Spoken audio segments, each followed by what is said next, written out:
नमस्कार, नमस्ते, प्रणाम। क्या आपने भगवान महावीर स्वामी के बारे में सुना है? वो ना एक राजपुत्र थे, एक प्रिंस। उनकी माता का नाम त्रिशला और पिता का नाम सिद्धार्थ था। बिहार के वैशाली जिले के कुंडल ग्राम में 2600 वर्ष पूर्व उनका जन्म हुआ था। उन्होंने 30 साल की उम्र में अपना सब कुछ त्याग दिया था और 12 साल तक ध्यान लगाया। कहते हैं भगवान महावीर स्वामी ना अपना खाना भी हाथ में रखकर खाते थे, किसी पात्र में नहीं। और उन्होंने वस्त्र भी त्याग दिए थे, मतलब मैटेरियलिस्टिक चीजों से अपना ध्यान हटाकर वे जिंदगी के अर्थ को खोजते रहे। इस राह पर उनके बहुत सारे शिष्य भी बने, जिनमें से कुछ उनके बहुत प्रिय थे। उनको गंधर्व कहते थे। उनके कुल 11 गंधर्व थे, मतलब प्रिय शिष्य। तो आइए देखते हैं कितने सहज और सरल भाव से वे अपने शिष्यों को शिक्षा देते थे अपने इस नाटक के माध्यम से।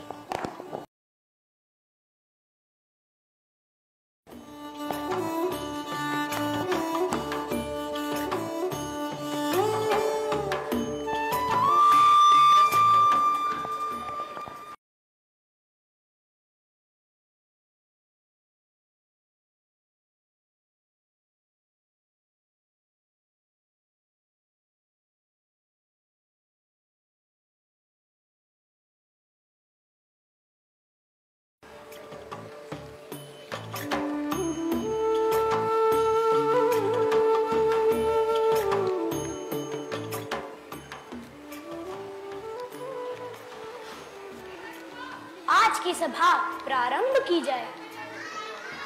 प्रणाम भगवान, मैं एक दुविधा में फंस चुका हूँ भगवान। व्यक्ति का मोह कहाँ तक उचित है भगवान?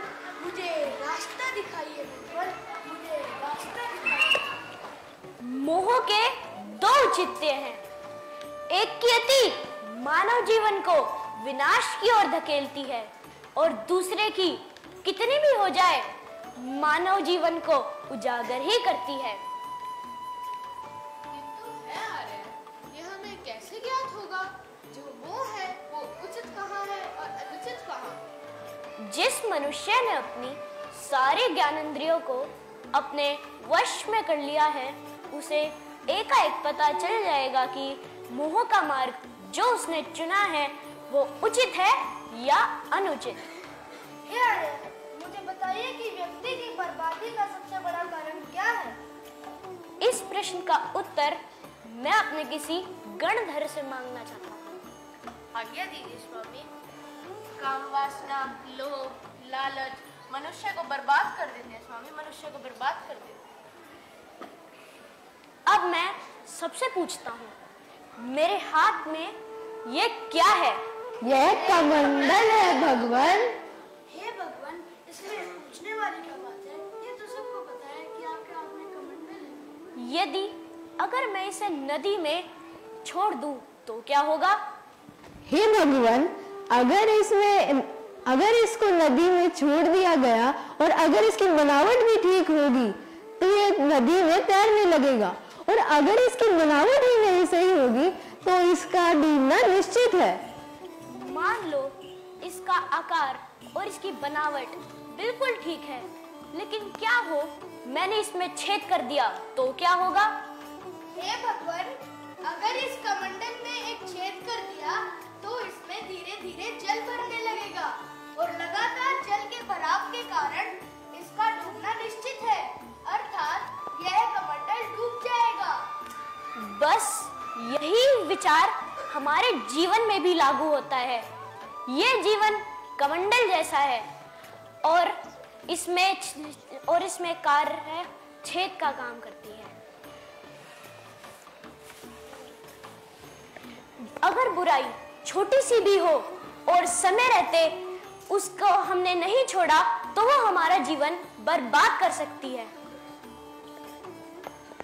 भगवान महावीर स्वामी के शिष्यों ने उनके उद्देश्यों और शिक्षाओं को आगे बढ़ाया। उनकी शिक्षाओं में त्याग, बलिदान, अहिंसा, अस्त्य यानी चोरी न करना और अपरिग्रह मतलब किसी भी चीज को परहेज ना करना आदि बातें शामिल हैं। उन्होंने जो शिक्षाएं दी वो आज के डिजिटल युग में भी प्रासंगिक हैं।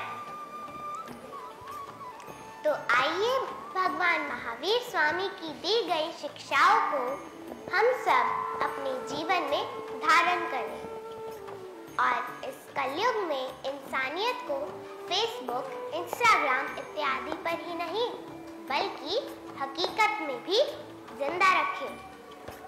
तो बोलिए भगवान महावीर स्वामी की जय।